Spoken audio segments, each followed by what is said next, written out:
Having a child is a blessing, but for many, motherhood doesn't come easy. So, how far would you go to make your dream of having a baby come true?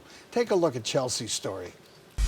At the age of 15, I never got my menstrual cycles. My mom took me to the doctors and we discovered that the uterus never fully formed. I had MRKH, which was something that affected 1 in 5,000 women. They told me that I would never be able to carry my own child.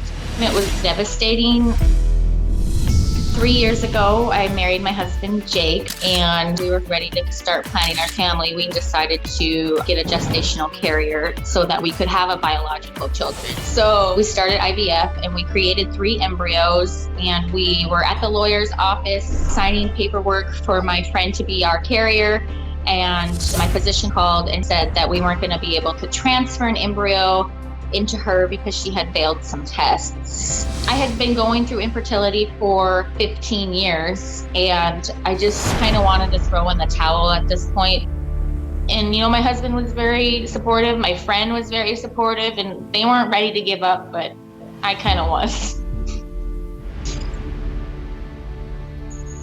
My mom had mentioned uterine transplant, and I just decided I was going to look it up. And I found the uterine transplant program of the University of Pennsylvania. So we flew out to Philadelphia and we had examinations to make sure that we were good candidates, and we were fortunately selected to be a part of the study. So at Christmas time, I had a match. It was the most exciting news ever. My operation was about a 10-hour procedure. The doctors told me that there were some risks involved, including rejection of the organ. And even though I was going to get this uterus, it doesn't necessarily mean that I would be able to carry a baby. Well, Chelsea joins us now to tell us what happens. Welcome to the show, Chelsea. Hi. Hey. Chelsea, we know that you had your surgery and it was a success. But getting a uterus isn't the only thing that happened. Is that right?